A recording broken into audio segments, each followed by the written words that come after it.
welcome to my Purple Airs channel. Ako si Aisha na sobrang namimiss kayo. Grupag!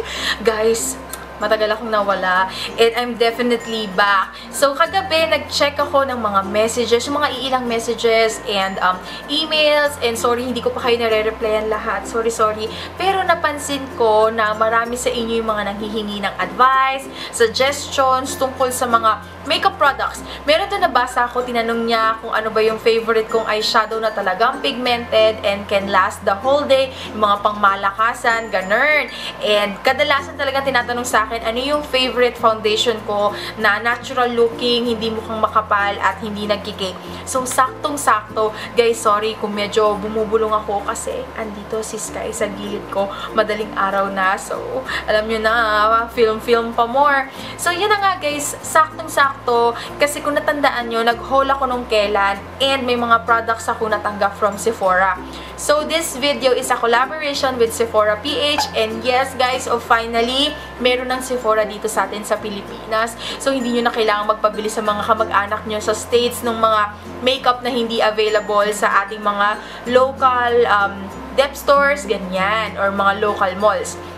So, nauubusan ako ng laway. So, ayun na nga guys. Sabi nila sa akin, sige, try mo yung mga makeup na gusto mo. And pag nagustuhan mo, sana i-share mo sa mga viewers mo ano yung mga best pick mo. O kaya yung mga tinatawag mong hashtag makeup game changer. Yung mga nakapagpabago ng aking pag-makeup. So, yun naman, tinry ko sila. And, of course, merong mga makeup na talagang nag-work sa akin. And ngayon ay holy grail ko na. So, ang dami kong sinasabi. So, without further ado, I'm going to share them with you. So, first guys is yung pag-apply ng foundation. And ang dami ko nang tinry na technique. Yung kamay, ayos din naman yung kamay. And nag-try din ako ng mga stiffling brush, pero mas pinapalaki niya yung itsura ng aking pores. Nag-try din ako ng kabuki brush. Medyo sumisip-sip siya ng product. So, alam niyo, iba't iba tayong technique. Pero sa akin, what works best sa aking skin is sponge.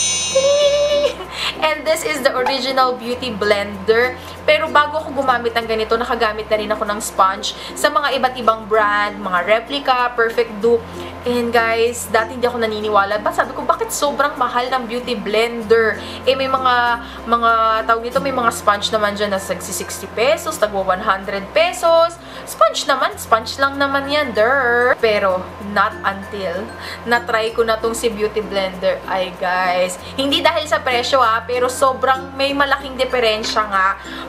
Katulad nung sa pag binasa mo siya, ang laki nung ine-expand niya, pero ang soft-soft pa din niya. Tapos, wala na siyang ganong lamang tubig, guys, binasa ko na siya, pero, alam niyo yun, hindi siya yung lantutay. Ewan ko kung tama ba yung term ko. Tapos, nung in-apply ko na yung foundation, oh my God, ang flawless. Medyo malayo siya dun sa mga ibang sponge na na-try ko. Kaya dun ko nasabi na, yun naman pala, talaga namang you pay the price, kumbaga. And guys, hindi ko lang siya ginagamit sa paglagay ng foundation, ganyan. Ang dami niya pang use kasi ginagamit ko din to pang bake and pang blend. And also, yung mga cream contour, yung mga nose line kong Kemerut. Minsan, ginagamit ko din siya sa mga cream blush. It works perfectly okay. Look at this, baby!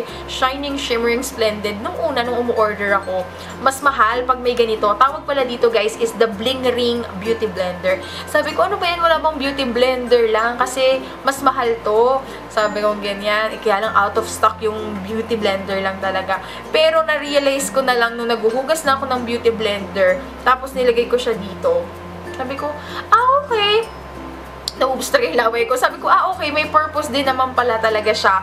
Kumbaga, hindi na ako maghahanap kung saan ko ipapatong. Meron na siya sariling lagayan and pwede ko nang i-air dry yung aking beauty blender without worrying na baka ma-deform, baka maipit. Kemeruts. Tapos, ang ganda pa kasi parang nagsilbi siyang dito sa aking vanity station. So, definitely, this Bling Ring is helpful, but this beauty blender is definitely worth it, guys.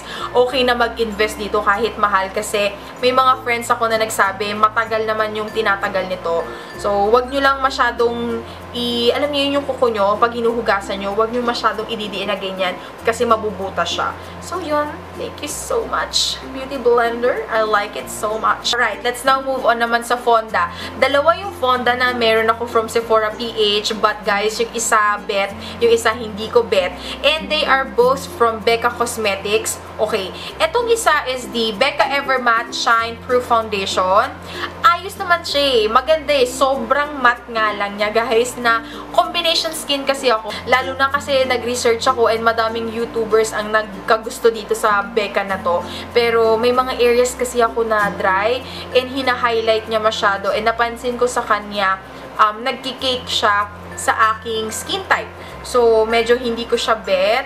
Pero kung kayo yung talaga super duper oily, ay girl, eto, hindi ka magkakaroon ng, hindi mo mararanasan yung oiliness kasi talagang matte sa pinaka-matte it rich. Ever talaga ako nag-oily dito, nag-oily yung dito ko ng sobra, dito hindi.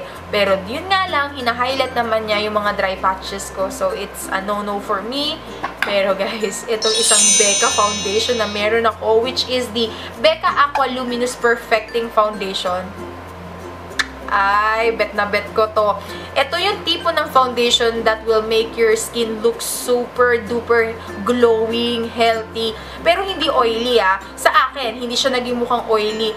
Kasi, sobrang healthy tignan ng balat. Para siyang, ano ba, yung mga Korean na dewy, pero yung dewy na hindi masagwa malaswa, hindi masagwa tignan. This is the perfect foundation na maisasuggest ko sa inyo. Tsaka nakakatuwa. Kakaiba yung packaging niya. Pak! Ano siya? Ayan. Dropper. Ayan. Ganyan yung itsura niya. So, I like this. Healthy Looking Skin by Becca Luminous Foundation. Commercial! Yon! Alright, and guys, ito yung mga pinaka talaga nakapag-change ng aking makeup game. Marami nagsasabi sa inyo sa mga makeup tutorial ko na ang ganda ng mga colors na napili mo, pero you need to blend the eyeshadow. Yung iba sa inyo medyo galit na ano ba yan? Hindi mo biniblend. Ang sakit sa mata, oh. Naiirita ako. Ganyan. May mga harsh edges pa ako nakikita. Blend, blend, blend. Ate Aisha, blend pa more. So, sabi ko, oo nga, no, pag pinapanood ko. Kitang-kita pa yung itim dun sa gilid. Sabi ko, okay. And guys, gusto ko mag-thank you sa mga feedback nyo. Huwag kayong mag-alala. Hindi ako sensitive na tao. Mas gusto ko nga yung ganun. Ayoko yung puro-puri lang. Pero nakikita nyo naman na talaga na ang syuangit ng aking pagkakalagay ng eyeshadow. So, thank you. Kasi dyan ako mag-i-improve. Matututo ko dyan sa mga feedback nyo. So, thank you, thank you. So, yun na nga, going back, pinapanood ko. Sabi ko, ano ba yan? Meron naman akong mga eyeshadow brush. Bakit hindi ko sila ma-blend ng maayos? So, nag-research ako. And guys, naniniwala na talaga ako na kahit anong ganda ng eyeshadow, kahit anong pigmented ng eyeshadow mo, if you don't have the right tools na pang-blend, pang-lagay, hindi ka magka-come up with yung talagang best result. So, nag-research ako. Syempre, ayoko masayang yung pagkakataon. And isa to sa mga best makeup brushes na nire-rave all over the internet world ng mga makeup artists. And these are the Zoeva. Zoeva yung tatak niya. And gusto ko muna mag-focus sa eyes. Actually, guys, natitempt na talaga ako kasi binigyan kami ng certain budget ni Sephora na hanggang dito lang yung pwede mong gastusin sa aming website. So, meron sila doon if I'm not mistaken, parang 11, 12, 13,000. Isang set na ng Zoeva brushes. Meron ng pang face, pang eyes, pang contour, keme root. Sabi ko, sayang naman. Mauubos agad yung budget na binigay sa akin ni Sephora. So, naisip ko, unahin ko na muna yung eyes. Total naman, yung eyes talaga kailangan niya ng attention pagdating sa mga detailing, 'di ba? And pagdating naman sa paglagay ng foundation, meron naman akong beauty blender. So, yun, ang dami kong kwento. Inuna ko na muna yung eye set nila. So, ito yung itsura ng eye set nila. Meron pang iba dyan. Pero, meron ako dito mga favorite talaga. Lalo na yung pangkilay, guys. Hindi ko alam kung napapansin nyo, pero medyo lume-level up na yung kilay game ko. And, wait lang guys, hinahanap ko, guys.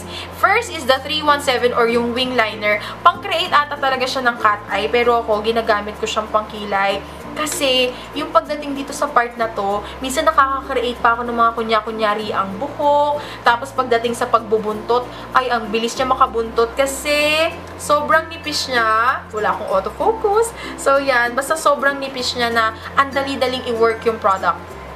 And meron naman talaga pag specifically pang brow, which is the 322 or yung brow line. Pero this one, I find it too parang matigas. Kaya ang ginagawa ko na lang sa kanya, siya yung pinanglilinis ko. Katulad dito, mas gusto ko yung parang define yung arch. Ganyan, or yung arc. Ano ba? Arch? Ganun. So, ito yung pinanglilinis ko. Is yung quality niya talaga ibang-iba. And pagdating sa pagbe-blend, talaga makikita mo na softly biniblend niya yung eyeshadow mo. Hindi niya binubura, biniblend niya. Hindi siya masakit sa mata. So, yun. Madami kang pagpipilian. And yung iba dito, multifunctional na kasi ginagamit ko na din siya pang contour. Bilang pinag-uusapan na rin naman natin yung mga eyeshadow brushes, I'm going to share with you yung mga best eyeshadow palette na na-try ko. And yes, galing pa rin siya kay Sephora. And guys, pasensya na kayo. I know medyo pang malakasan yung mga nire-review ko for today. But wag kayong mag-alala. Mag-share din ako ng mga local products na talagang naging favorite ko and holy grail ko. Okay? Unahin lang muna natin tong si Sephora. And I'm so happy kasi parehas na palette na binili ko sa kanila, nagustuhan ko silang parehas. And hindi ako makakapili ng isa lang. Kailangan parehas sila. Kasi magkaiba rin naman sila ng color selection. Unahin ko na muna is yung unang nabili ko, which is the Too Faced Semi-Sweet Chocolate Bar eyeshadow palette. Ito yung kanyang mga color selection. Fell in love sa unang tingin pa lang sa kanya, unang amoy pa lang sa kanya. Kasi amoy chocolate to, guys. Pero maganda na nga yung packaging, maganda na yung color selection, yung quality. The best. Sobrang creamy niya. Ang dali niyang i-blend sa mata. And guys, this palette, pwede ka mag-create ng simple daytime look papunta dun sa bonggahang night makeup look. So, yan. Next naman, guys, is itong recently na in-order ko kay Sephora. And this is the Zoeva Cocoa Blend eyeshadow palette. Ang cute lang, no? Very simple lang yung kanyang packaging. Wala nga lang siyang mirror, pero ayos lang kasi magaan.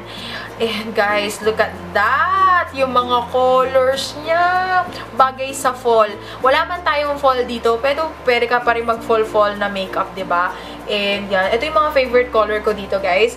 And yung freshly toasted, warm notes, bitter start. Actually, lahat gusto ko sa kanya. And malalaki. Kumbaga, sulit na. Mas mura to, guys, ha, kesa dito kay Semi-Sweet, pero mas malalaki yung mga eyeshadow circles niya or eyeshadow container niya. Bumili rin ako ng mga tingi-tingi. Yes, tingi-tingi. Kasi pwede rin yun, guys, tingi-tingi. Kung ano lang yung gusto mong bilhin na pang face brush dun sa Zoeva. Carry bells lang naman. So, tatlo yung nabili ko na talagang ito yung nire-rave nila. First is this one. This is the 102 or Silk Finish. Yan. Nakita ko to kay Desi Perkins na ginagamit niya panglagay ng foundation niya. And alam niyo naman, flawless na flawless talaga mag-makeup si Desi Perkins. So sabi ko, okay, order na rin ako noon. So ayos naman, pero mas bet ko talagang gamitin kasi beauty blender kaysa sa mga brush. Kasi pag brush, napapansin ko, mas lalong lumalaki yung pores ko. So, ayun. Next naman, guys, is this two. Yan, ito mga favorite ko talaga. First is the 109 or yung Luxe Face Paint. And kung makikita nyo, guys, flat siya. Yan o, flat. And ang ganda niya panglagay ng crisp na contour. So, dito ko siya ginagamit. Pagdating naman sa contour, meron akong pinapartner dito, guys. And ito yung kanyang favorite partner. And ito yung pinagpipilian ko tsaka si Hoola. Pero mas marami nagsabi na mas maganda to pag sa mga skin tone ng mga Pinoy. Ewan ko lang. Pero sana pag nagkaroon pa uli ng budget, itatry ko din yung si Hoola Bronzer. Tignan natin kung ano yung pagkakaiba nila. And this is from The Balm. And ito yung kanilang Bahama Mama. So, yan. Walang bahid ng redness, orangeness. So, cool tone siya na pang contour, kaya hindi mo mapapansin na parang dumi siya sa mukha. And guys, ito rin yung pinaka-favorite ko pang contour ng aking nose kasi siya yung pinaka-natural sa lahat ng contouring na meron ako, contouring color na meron ako. So, yun. I love this so much. So yun, let's now move on dun sa isa pang brush from Zoeva. And this one is the 114 or the Lux Face Focus. Madami siyang gamit, guys. Pero ako, favorite kong ginagamit sa kanya is pang blush. And for the blush, meron din akong favorite from Sephora, of course. And this is the Sephora Colorful Flirt It Up na kulay kasi very pigmented to, guys. Tsaka ito talaga yung gusto kong ginagamit na blush lately kasi ang lakas niyang makapag-blooming. Yan, dito muna sa kabilang side, tinatap ko, nilalagay kong ganyan. Nilalagay kong ganyan. And instant, nagbo-blooming yung aking face. Kaya gustong-gusto ko yung shade na yun eh. And after nung blush, syempre, kailangan mong mag-highlighter. And guys, alam nyo naman na kung anong highlighter ang aking tinutukoy na the best highlighter that I've tried. Promise, ito talaga yung pinaka-best highlighter. And this is the Jaclyn Hill Becca Champagne Pop. Hindi na ako magtataka kung bakit sobrang sikat niya sa YouTube world, sa vlog world, sa every world na meron. Kasi, ay guys, this highlighter is the bomb. Hindi ko alam kung makikita nyo, pero sobrang, ay, grabe. Marami na akong na-try na highlighter, but so far, hindi dahil sa rave.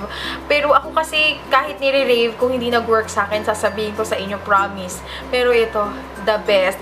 Hindi siya yung parang naglagay ka na nung talaga na pak, glitters, ganyan. Ito, iba eh. Iba yung glow na nilalagay niya sa face. Tsaka, finely milled yung kanyang powder. Hindi malalaki yung glitters niya, ganyan. Although, I must say, mag-ingat kayo guys. Kasi ako, nabagsak ko siya kanina. And yung bagsak ko sa kanya, hindi galing sa mataas. Nakikita ko, medyo nagdidelikado na. And, baka alam niyo yun, mabasag na talaga siya ng tuluyan. But, yun nga lang. Yun lang ang downside niya. Mag-iingat kayo na wag mo siyang ibabagsak kasi mabilis siyang mag-crack. Yung sa akin, kitang-kita ko na yung pinakabuong circle niya may crack na. So, wag naman, guys. Wag naman. So, I think, yun na. That is it, mga sis, para sa mga favorite makeup ko from Sephora.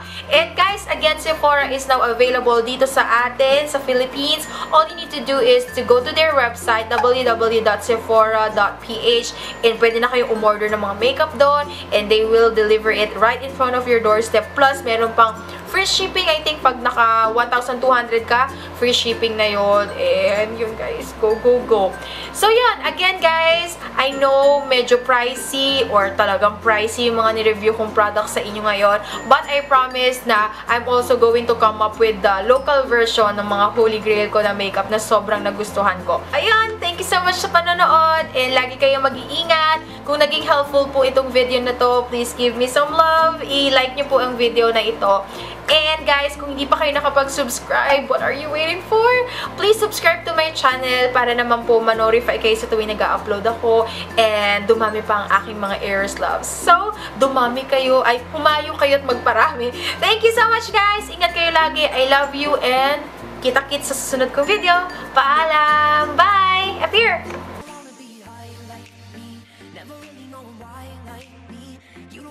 Step off that roller coaster and be all alone.